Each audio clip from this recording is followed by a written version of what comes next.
Quelle semaine dans l'actualité judiciaire. Le Picturmel qui veut continuer à faire la Dolce Vita en Italie. Al Boivin visé par des nouvelles accusations, qui lui fait la pas pire vie aussi en Espagne, semble-t-il. Tommy Montmagny qui serait en Europe. Une perquisition importante mercredi. C'est pas compliqué. On l'a achalé toute la semaine pour qu'il vienne nous voir. Rendu à vendredi, il a dit c'est beau, si je veux plus me faire texter par vous autres, m'a fini par venir. Pierre Sanson, enquêteur à la retraite, qui est avec nous en studio. Salut Pierre, comment vas-tu? Ça va bien. Merci de l'invitation encore une fois. Merci à toi d'avoir accepté. On t'a achalé toute la semaine. C'est pas un mensonge. On t'a texté à tous les jours. On est bien content que tu aies pris un peu de temps pour venir nous voir. Écoute, il y a de quoi faire un podcast avec Dupont aujourd'hui, comment il y a du stock à jaser. On commence par le pic, si tu veux bien? Oui. On a appris cette semaine, donc, le processus d'extradition repartait à la case départ. Lui évoque des enjeux de sécurité par rapport à son retour ici. La première question que j'ai pour toi, c'est comment ça se fait qu'un gars qui irait se faire chercher par la police et amené en prison, lui, il serait pas dans l'aile générale, je peux pas croire. Comment ça se fait que ce gars-là serait pas en sécurité si on le ramenait ici? Commençons par la case départ, parce qu'il retourne à la case départ. Ouais. Picturmel, il a l'air de... pas il a l'air, il plaide là-bas. Ses avocats plaident là-bas sa sécurité quand il va être rendu ici. Parce qu'il faut savoir que le système judiciaire en Italie, il est un petit peu différent d'ici. Par contre, l'extradition, on a toujours une entente d'extradition qui a été modernisée en 2010 avec le Canada, mais les tribunaux là-bas sont très rigueurs sur les droits, entre autres. Et ce qu'ils ont analysé, ils analysent environ 6 points importants, dont la gravité des accusations, la qualité de la preuve et aussi la sécurité que le détenu va avoir quand il va revenir dans son pays. Et il semble que les avocats de Turmel plaident de cette facette-là. Bon, effectivement, en ondes, moi, j'en avais parlé avec Stéphane, d'autres personnes aussi en ont parlé à d'autres médias, qu'effectivement, rendu au Québec, Dave Turmel, on sait que les Hells Angels avaient offert 500 000 sur sa tête, ce que je doute qu'il ait fait, parce que les Hells n'ont pas besoin d'offrir 500 000, mais on sait que sa vie est quand même en danger, peut-être avec les North Seville Gangs, mais assurément avec les Hells Angels. Mais quand il va arriver ici, les autorités carcérales? Les autorités carcérales, oui, carcérales. Il n'y a pas de trouble, ils vont bien gérer la situation. Mais c'est ça que je comprends Comme pas, ils ont géré la situation d'un juge de l'île, ils ne l'ont pas mis dans une population d'un Guy Turcotte ou de n'importe quel autre délateur que peut avoir un Gérald Galland ou, sans être délateur, une personne qui est à risque. Ils vont l'isoler, ils vont le mettre dans une prison ou une entente fédérale provinciale, dans un pénitencier où ce qui va être avec du monde un peu comme lui, à risque, et il n'y a aucun danger pour lui. Mais il faut qu'il sache, Dave Turmel, c'est que là-bas, là, à Rome, là, en Italie, il n'est pas en sécurité. Il y a 5 chapitres de Hells Angels en Italie, dont un à Rome. Les Hells Angels, ils ont le bras long. La ramification, là, pour eux autres, là, ils en ont partout dans le monde. Et puis des narcos, là-bas, des narco-homicides, là, des gens qui sont là pour des meurtres de narcos dans ce pénitencier-là, à Regina Coeli, je pense qu'il appelle, là, près de Rome, c'est plein là-bas. Fait que d'avoir une commande par des Hells de là-bas, ou, encore là, on sait que les Italiens, la mafia italienne a tout le temps bien collaboré avec les Hells Angels, ils peuvent eux aussi donner un contrat pour Dave Turmel. Fait que il serait probablement plus en sécurité ici que là-bas, sans qu'il le sache. Comment ça se fait qu'ils ont gobé ça, Pierre, d'abord? C'est bien plaidé, la loi là-bas? Il gagne du temps parce que ce qu'il veut savoir, c'est que c'est un secret de polichinelle quand on regarde les accusations portées qu'il va y avoir un délateur dans ça. Quand on parle de complot, puis c'est sûr que les accusations, il n'était pas ici, il était là-bas, fait qu'il y a un délateur. Là, il gagne du temps en espérant d'identifier le délateur ou que le délateur, parce que c'est une gestion en ce moment pour la justice puis les policiers de gérer ces futurs témoins-là ou le futur délateur, parce que, il faut qu'il reste en vie. Ouais. Deux, il faut que tu le protège, il faut que tu le gères, il ne faut pas qu'il change d'idée. Tu as toujours peur qu'il change d'idée parce que lui, c'est une mauvaise nouvelle. Ces futurs témoins-là, c'est des mauvaises nouvelles. C'est encore reporté, il y a hâte que ça procède. Puis quand il va arriver ici, bien, ça va être long, les procédures. Là. On va s'en aller dans des procédures qui vont prendre encore des années. Il gagne du temps. Ça y coûte de l'argent. Fait que parler pour se comprendre, mettons, lui, son souhait sur Turmel, ça serait, mettons, que le délateur se fasse passer avant son procès? Assurément. L'identifier, puis oui, se faire passer. Mais tu sais, s'il l'identifiait, bien, peut-être qu'il pourrait faire des genres de menaces. Mais tu sais, c'est une thèse parmi tant d'autres. Ouais. Mais puis aussi, il doit souhaiter qu'Al Boivin se fasse arrêter. Parce que si Al Boivin se faisait arrêter, ben là, peut-être il y aurait un jeu d'avocats qui se ferait. On essayer de prendre le même avocat qu'Al Boivin, puis essayer de rétablir les ponts ensemble, puis faire une défense qui s'entraidait un peu entre les deux. Tu sais, il y a beaucoup de stratégies là-dedans d'avocat, assurément.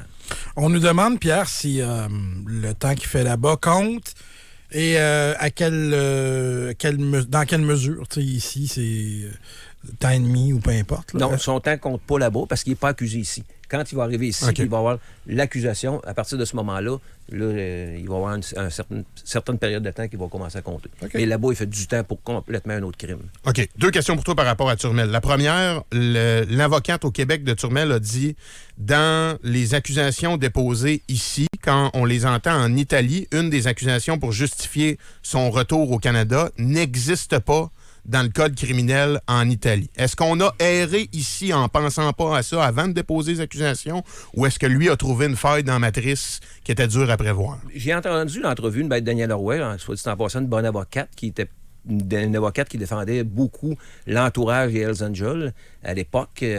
Mais quand elle a parlé, c'est quand même curieux que Dave Turmel, qui est complètement la bande rivale des Hells Angels, fasse affaire avec une avocate qui était reliée de défendre les Hells Angels. C'est quand même assez rare. Attends, celui qui a essayé de faire tomber les Hells puis leur faire perdre l'influence est représenté par une avocate qui a historiquement souvent représenté des Hells Angels. Effectivement. Elle, on la voyait jamais en train de représenter des Italiens ou des Rock Machines. Elle était affiliée, elle était associée à cette clientèle-là. Mais, soit dit en passant, c'est une bonne avocate. Dans son entrevue, elle parle effectivement que le terme complot comme accusation n'est pas reconnu par les tribunaux en Italie. Mais ce qui était dit par les juges de la Cour d'appel là-bas, c'est qu'on parle que le juge aurait erré en janvier, dans ses décisions de janvier. Alors que les accusations de complot sont venues en mars, 2 mois plus tard. OK. Fait que ça peut pas avoir de lien. L'entrevue démontre que Maître Roy n'est pas tout à fait au courant du jugement. Elle le dit elle-même, elle l'a pas vu. Il n'a pas été rendu... il n'a pas été écrit encore. Fait qu'elle l'attendait pour les prochains jours, prochaines semaines. Je pense que c'est peut-être fourvoyé ou elle a allégué ça. Là, OK. Garde-moi à face, moi, quand je passe à côté de la police, je m'excuse, même si j'ai rien fait de mal, OK? Je comprends pas ce domaine-là. Mais si lui veut rester là-bas, est-ce que c'est pas aussi une démonstration ultime de sa perte d'influence ici? Non. Pas nécessairement? Pas nécessairement. Comme je te dis, là-bas, il se sent plus en sécurité, peut-être, mais c'est surtout de gagner du temps pour voir qu'est-ce qu'il va avoir, la qualité de la preuve qu'il va avoir ici. Il va essayer d'en trouver le plus possible. Et ça a l'air aussi, de sources sûres, que là-bas, il fait du bon temps. On dit que le prison pénitencier là-bas, qui est un ancien couvent là, au 16e siècle, et qui est devenu une prison, pas une très belle prison, mais lui, dans son aile à lui, ses amis à lui, il s'est forgé une belle petite gang. Il est capable de communiquer ici avec des téléphones, évidemment, cachés, mais il fait du bon temps là-bas et lui, il appelle ça son club med. Il appelle ça son club med. Parce qu'ici, il faut savoir que quand il ne sera pas, évidemment, avec des amis, parce qu'il n'en reste plus bien, mais il va être sur la protection, il va être tout seul. Fait que ça, c'est du temps un peu plus long à faire. Parce que là, on disait cette semaine, sa famille ne peut pas aller le voir, les visites sont plus difficiles, le Crimea River, on n'est pas dans les grandes conditions où il n'est pas nourri et il ne peut pas aller aux toilettes. Là. Bon, sa famille sont allés le voir en juillet l'année passée. À ce temps, ils l'ont vu de visu ou par conférence, mais sa famille s'est rendue en Italie l'an passé. OK.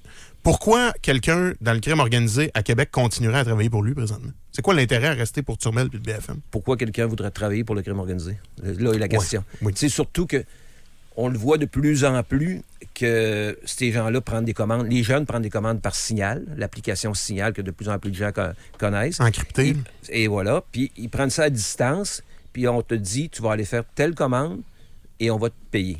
Mais ils ne se font pratiquement jamais payer. Malheureusement, les jeunes qui font ces commandes-là n'écoutent pas la radio, ne lisent pas les journaux. Fait que quand on parle de faire de la prévention, là, on devrait... Il y a des policiers, il y a des gens qui... On sait qu'il y en a qui font des conférences dans les écoles, mais on devrait aussi aller en faire dans des centres jeunesse pour leur expliquer qu'ils se font extorquer vraiment par ces Alboivins de ce monde. Ils se mettront pas riches, contrairement à ce qu'ils pensent. Et puis, des policiers, pour aller donner des exemples... des fois, là, moi, j'ai rencontré un témoin que je voulais qu'il devienne délateur, puis j'arrivais avec un cahier, un cartable de photos, là, des gens qu'on avait retrouvés morts, criblés de balles. Là, je dis, regarde ça. Ça, c'est lui, il travaille pour lui. Ça, c'est lui, il travaille pour lui. Et, tu sais, c'est des images, ça frappe des images. C'est pas tout le monde qui aime ça, voir des gens avec une balle entre les 2 yeux ou calcinés. Là, il me disait, ferme ton cahier, je veux pas voir ça. Bien, ça te donnait une petite conversation avec lui, ça l'apeurait, puis il disait, c'est possiblement que tu vas finir comme lui. Puis là, on lui montrait quelques vieux, tu sais, un Maurice Boucher de ce monde, il était bien populaire, là, il était pas plus populaire qu'à Guy Lafleur à un certain moment donné, mais il a fini mort en prison, puis pauvre aide, là, tu sais, c'est... Pierre, si on a en place un système de reconnaissance faciale dans les aéroports canadiens, est-ce que Pic Turmel sera en Italie? Oui. Parce que quand il est parti, il n'y avait pas de mandat d'arrestation contre lui. Il y avait un passeport qui était valide jusqu'au 31 décembre de l'année qu'il est parti. Fait que, dans ce temps-là, il n'était pas recherché. Probablement et assurément que les policiers ont su qu'il a passé telle date. Parce que les personnes qui sont sur surveillance, comme mettons un membre en règle des Hells Angels ou du crime organisé, ces personnes-là, s'ils passent les douanes, il y a un hit qui se fait automatiquement au service des renseignements.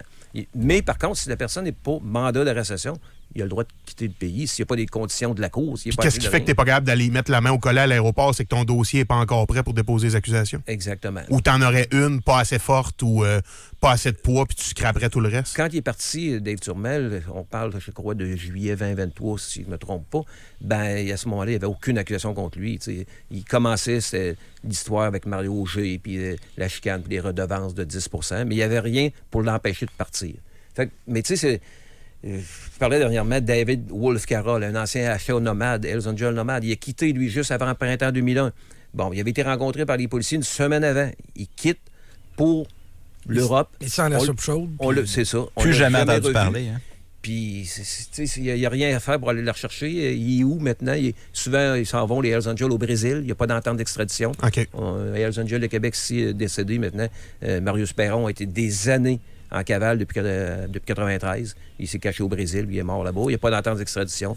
On sait qu'il est là, mais... Puis pourquoi eux choisissent l'Europe? Là, la rumeur, c'est qu'Al Boivin serait en Espagne. Passons à lui. Turmel s'est promené au Portugal, on disait, pendant un moment, arrêté en Italie. Pourquoi ils vont là, eux autres? C'est plus facile de voyager entre pays là-bas. OK, évidemment, par les frontières. Et voilà. Entre autres, c'est une raison. Donc, plus de mobilité, autrement dit. Faire le business, c'est un petit peu plus facile. Quand tu débarques dans des îles comme un bout de temps, c'est-à-dire la République dominicaine qui était populaire, ils ont de la difficulté avec le pays. Là. Souvent, là, ils vont se faire expulser par le pays. Moi, j'avais été d'en chercher un prospect Hells Angels en 97, Richard Sanama, pour ne pas le nommer, pour tentative de meurtre, en République dominicaine. Lui, il était rentré illégalement en République. Okay. Il n'y a pas d'entente d'extradition avec la République dominicaine. Mais quand tu es là-bas illégalement, il était rentré sur un faux nom. Nous, on avait été voir les autorités là-bas, on leur avait dit, il est ici illégalement. Alors, ils l'avaient pris, puis nous l'avaient amené sur le parquet de l'aéroport parce que c'était en zone internationale. On n'a pas de pouvoir là-bas, mais rendu en zone internationale, sur la piste, on peut le prendre, y mettre des menottes, l'embarquer dans l'avion, puis s'en aller avec. Alors que s'il était rentré avec son passeport, un peu comme l'a fait Turmel, vous n'auriez pas été capable à cause de l'entente d'extradition qui existe. Exactement. Ah ouais, c'est fourré du boulot. Al Boivin, on en sait quoi? Là? Semble-t-il que lui tire encore beaucoup de ficelles, est encore influent. Catherine Lamontagne, dans le journal, parlait du fait qu'il y a encore du cash et qu'il paye très bien. Est-ce que c'est ça un peu la source, je vais appeler ça du succès, Pierre, c'est dégueulasse comme mot, mais c'est le fait qu'il y a encore du cash puis les poches profondes qui fait qu'il peut travailler? On dit qu'il y a des poches très profondes. Évidemment, il y a une grosse clientèle de la Côte-Nord, du Saguenay-Lac-Saint-Jean. La Côte-Nord, on sait que c'est un endroit où il y a beaucoup d'argent, beaucoup de travailleurs. Ils se vendent, les Amérindiens, ils se vendent beaucoup de drogue. Alors, il a pris le contrôle de ça. Il faut savoir, là, Al Boivin, c'est un gars de 36 ans. À l'époque, il travaillait pour Bernard Plourde, qui est membre en règle des Hells Angels Trois-Rivières, qui est présentement recherché sur mandat pour entrer aux policiers. OK. Puis Bernard Plourde, c'était quelqu'un qui était assez influent là, au niveau des Hells. Puis la chicane a pogné entre Al Boivin et Plourde. Pour faire la petite histoire du crime au Québec, Al Boivin, son père décédé 2013 dans un accident qui est nébuleux, travaillait à l'époque aussi pour Bernard Plourde. C'était des amis. Alors, Al Boivin a pris la place, puis finalement, la chicane a pogné entre les deux, et là, Al Boivin a commencé à prendre du territoire puis de l'influence. Puis Al Boivin, c'est un gars qui a une prestance. C'est un grand gars, gros gars, bâti, il fait peur, puis il a pas l'air de... Il est assez charismatique. Regardez les photos, là, puis vous allez voir, il ressemble à Cindy Crosby. Oui, c'est vrai. Et il vend énormément de drogue. Okay. Bon, puis une des bonnes façons pour des policiers souvent de retracer un fugitif, c'est par sa blonde ou ses parents. Parce qu'à un moment donné, il s'ennuie. Mais là, lui, il est en cavale avec sa blonde, puis il aurait même eu un enfant alors qu'il est en cavale avec sa blonde. Fait que lui, de communiquer ici au Québec avec ses proches, il doit le faire beaucoup moins. Puis évidemment, lui aussi procède par des applications cryptées. Fait que OK, il y a deux choses là-dedans. De mémoire, c'est Ryan Wedding, le El Chapo canadien. Ils l'ont pogné à cause d'une maîtresse, lui, ou de sa blonde, ou je me souviens pas. Là, c'était une partie de fesse qui avait fait qu'il avait été capable de le pogner. Il était vendu par un complice. OK. Il était vendu par un complice. Est-ce que c'est juste d'un film ou vraiment on arrive à traquer, par exemple, une maîtresse ou la conjointe d'un criminel qui permet de le pogner, de le localiser, de le tracer, ou ça arrive dans la vraie vie, surtout dans ta carrière d'enquêteur? Je peux le mentionner parce que les criminels le savent. Évidemment, c'est la première piste qui est explorée. C'est tout le temps ça. C'est une piste facile à explorer, mais c'est de plus en plus difficile de les attraper de cette façon parce qu'ils le savent. Tout le monde, ces bandits-là, écoutent aussi les films, écoutent les mêmes films. Ils sont au courant que ça marche de même. L'autre chose, là, évidemment, je ne veux pas faire l'ABC de comment devenir un bon criminel.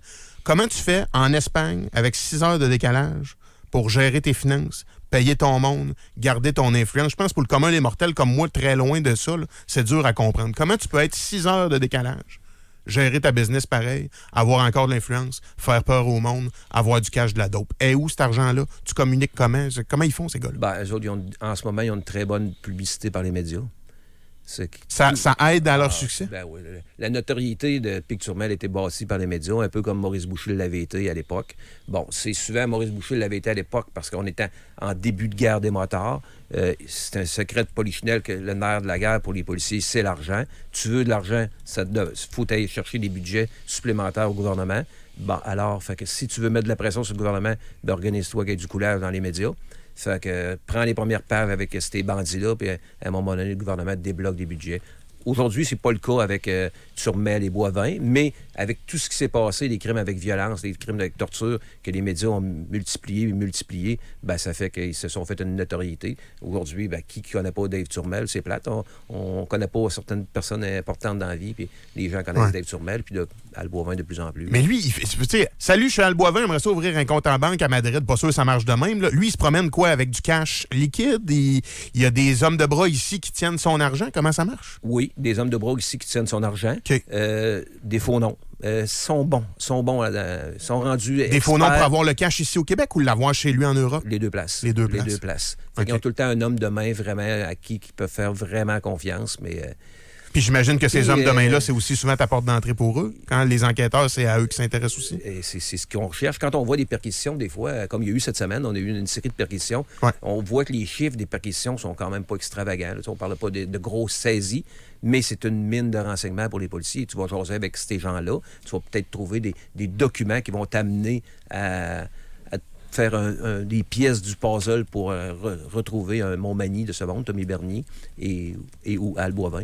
Parce que ce à quoi tu fais référence mercredi, c'était large. Là. Saint-Rédempteur, ici, pas loin des Galeries de la Capitale, dans Limoilou, des deux bords du fleuve, SPVQ, SPVL, ils ont frappé en même temps. C'était donc une frappe importante reliée encore à cette organisation-là. C'était fait par le projet Centaure, en relation avec le projet Centaure. Mais oui, il y a beaucoup de frappes policières, puis ça, encore là, je n'irai pas dans les détails pour ne pas nuire au travail des policiers, mais c'est de la stratégie policière. Pour le reste, je vais rester à ce niveau-là. Quelques autres affaires qu'on voulait aborder ensemble, Pierre, entre autres, la loi Claire, dont on a beaucoup parlé cette semaine, qui permettrait, par exemple, à une femme ou un membre de son entourage, son frère, sa mère, son père, un cousin, un ami, d'aller chercher de l'information sur le nouveau partenaire de vie, à savoir s'il y a déjà eu des accusations criminelles contre lui. Je pense qu'il y a eu une unanimité au Québec pour dire que c'était un pas vers l'avant. Qu'est-ce que tu en penses? C'est un petit pas, mais quand même un grand pas. Tous les petits pas, on va les prendre pour essayer d'éviter les féminicides. Par contre, j'ai aimé ça que tous les politiciens soient d'accord. Monsieur Lafrenière, c'est un beau leg qu'il va laisser, mais aujourd'hui, là, l'application.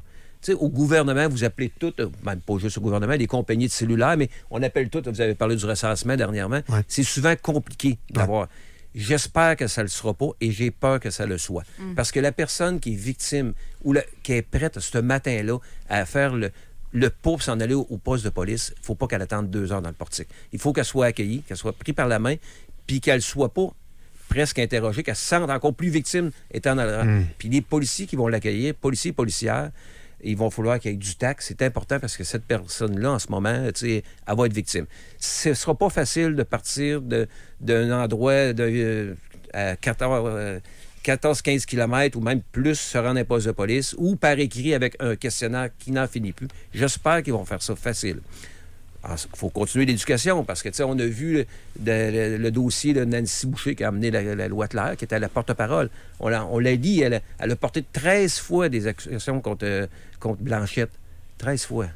13 fois. Je pense qu'elle a manqué un petit peu d'éducation en cours de route. Mais grâce à elle, on a aujourd'hui la loi Claire. Fait que je lui lève mon chapeau. Mais des émissions comme vous avez faites le 8 mai, vous n'étiez pas ici, mais c'est Stéphane qui était là, votre équipe était là. Puis vous réécoutez pas, vous autres, parce que vous en faites trop. Mais réécoutez le segment de violence conjugale du 8 mai. Vous commentiez un article du Journal de Québec qui avait tant de dossiers de violence conjugale au Québec. Oui. Vous étiez très bons. Les trois, là, Pierre, Mégane, Nico, Stéphane, vous êtes bons, mais là, vous étiez très bons ce matin-là. Puis le monde qui sont dans les autos, là, qui s'en vont travailler, il y a de plus en plus de gens qui écoutent la radio en allant travailler, évidemment, mais beaucoup en télétravail. Puis un Journal de Québec qu'on lisait sur le coin d'un restaurant, on n'a plus de ça au soleil. C'est moins fréquent. Mais de pogner un segment-là, vous étiez tellement pertinent à commenter ça, bien, celui ou celle qui fait de la violence conjugale devait se dire, ouais, là, il faudrait peut-être que je me prenne en main. Puis il y a une affaire qu'on parle pas souvent, c'est la violence conjugale chez les homosexuels. C'est très violent. Quand on a un appel, pas chez les femmes, chez les hommes. Chez les femmes, on n'a jamais d'appel de ça. Mais chez les jeunes, c'est très violent. Très, très, très C'est violent. vraiment comme caché? Pour pas nuire à la communauté? Non, pas du tout. Mais souvent, quand tu arrives là, ils ne veulent plus porter plainte. Bon, c'est des hommes qui sont un petit peu plus machos, là, mais tu arrives là, puis il y a toujours du sang. Il y a toujours du sang. Fait qu'eux autres aussi ont une petite éducation à faire.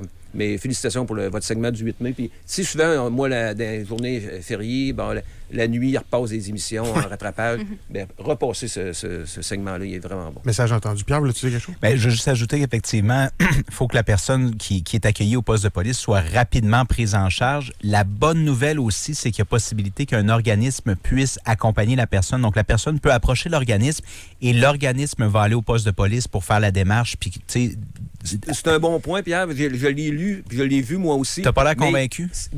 J'adore ça, parce que ces gens-là sont souvent plus sympathiques que les policiers à grosse moustache. Ouais. Mais c'est aussi assez difficile des fois de rentrer en contact avec les cavacs de ce monde. Ouais. Il y a des listes d'attente. C'est pas contre les individus, mais c'est la charge de travail. Fait que tu embarques dans une machine, puis quand tu vis ce moment-là, ça presse. Parce que ça peut être une histoire d'heures. Fait qu'il faut s'arranger pour mettre en place une structure qui va faire que, en claquant des doigts ou à peu près, tu vas avoir réponse, au moins une prise en charge puis pour laquelle tu ne voudras pas reculer par la suite. Là. Exactement. Bon. Intéressant. Dans les autres dossiers, Pierre, tu as entendu parler d'arrestations qui ont eu lieu à la mi-avril, puis tu voulais nous raconter une histoire impliquant des mineurs. Oui, bien, juste encore pour te démontrer comment est-ce que le crime organisé fonctionne en ce moment puis comment est-ce que c'est rendu dangereux. 16 avril, à Fossambeau-sur-le-Lac, deux personnes ont été arrêtées, 2 jeunes, pratiquement sans histoire, peu connus des policiers, sont arrêtés armés, cagoulés. Eux autres, les policiers, parce qu'ils ont une information du public, qui ont vu l'auto, puis ils ont vu possiblement les armes. Quelqu'un est allumé. Ils ont été allumés. Les policiers, les patrouilleurs ont réussi à se rendre assez vite sur les lieux. Les policiers militaires ont été impliqués. Ils ont fait une arrestation dynamique, là, sortie avec les armes à feu, pour trouver effectivement des armes à feu chargées, des cagoules, et de prendre leur cellulaire et de voir dans leur cellulaire, dans l'application cryptée Signal, je crois, qui s'en allait, il y avait 10 000 piastres chaque pour aller tuer quelqu'un qui demeurait dans ce rue-là. Hein? Bon, le 10 000, là, ces jeunes-là ne savaient pas qui allait payer. Ils ne savaient pas qui allait tuer. La personne qui allait tuer est connue dans la région de Québec. Je ne nommerai pas son nom, je pense pas, c'est pas important, mais il est connu, puis les jeunes auraient pu être très mal accueillis. C'est un solide, la personne, la victime qui aurait été victime. Potentielle. La victime potentielle, merci. Mais surtout que la description qu'il y avait de l'endroit correspondait exactement à une maison à quelques pas de là, qui avait la même couleur de véhicule, le même... Non.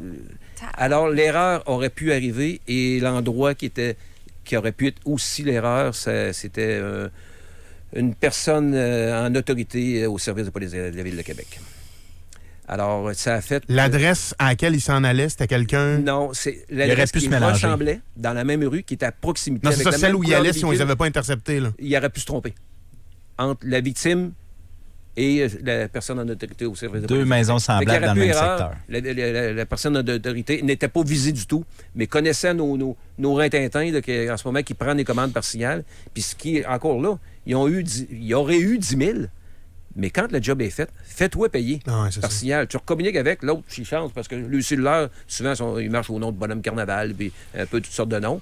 va collecter. Puis s'il ne te paye pas, ben, vas-tu les poursuivre c'est ça que tu vas faire. poursuivre au civil? Vas-tu aller porter plainte parce que tu n'as pas été payé? Des mineurs de la grande région de Québec? Pas des mineurs, c'est des jeunes, pas mineurs, mais oui, ici de la région de Québec. Parce que souvent, on entend ou tu nous racontes que c'est des qui viennent de Montréal, Laval, s'en viennent ici faire ça, puis ils repartent après en espérant avoir le butin. Là, c'était des jeunes d'ici. Des jeunes d'ici. Police militaire qui est appelée en renfort, intéressant. Comment ça fonctionne, ça? Ben, il y a une bonne entraide, une bonne collaboration. Alors, fait que, tu sais, c'est des agents de la paix, puis ils ont le droit si tu leur demandes le service, ils ont le droit de venir t'aider en renfort. OK. Parce qu'ils sont à proximité, j'imagine que... OK, c'est intéressant, ça. Le bout qui est déstabilisant, c'est que, tu sais, des anciens collègues à toi, des enquêteurs qui ont des années d'expérience, qui savent que si quelqu'un ne les remarque pas ce matin-là, on ne peut pas imaginer ce qui se passe, là. Ben, c'est rendu que c'est nous autres, les enquêteurs, c'est tout le monde autour de nous. Tout le monde qui a 2 yeux peut devenir enquêteur ou doit devenir enquêteur. Pierre. Ça a toujours été. Nos meilleurs témoins, maintenant, il y a de plus en plus de caméras un peu partout, les maisons, les commerces, etc.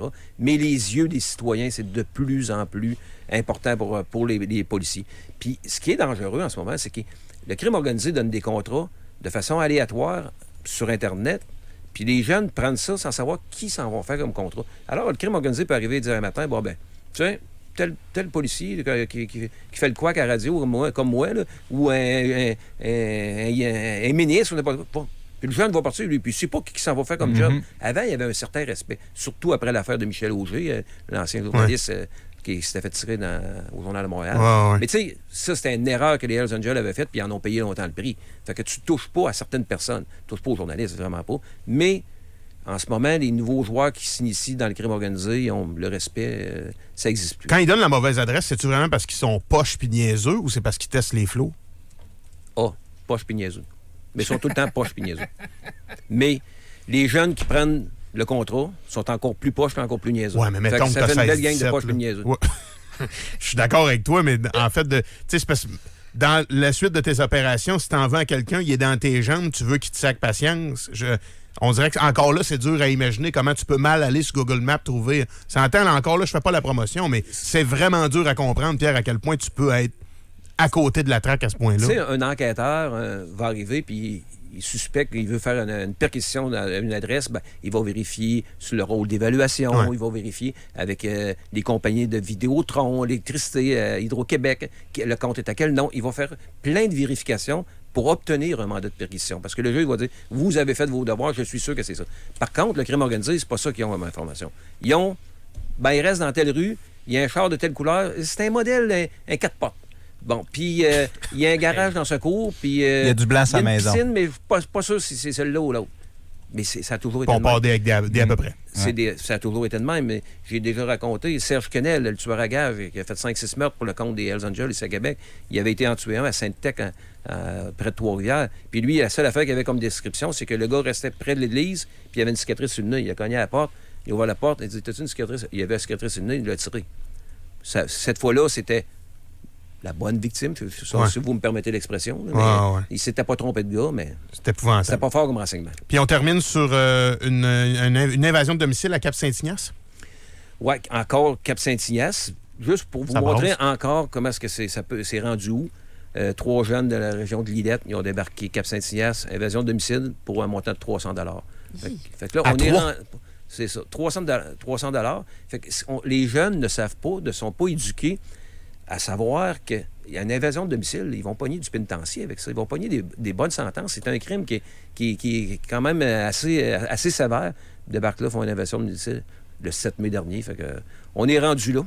Puis ça ira pas en s'en mieux temps, si vous me permettez l'expression, en s'améliorant, parce que là, il y a d'autres joueurs qui sont en train de s'initier ici, au Québec. Puis c'est encore un joueur qui va être assez incontrôlable.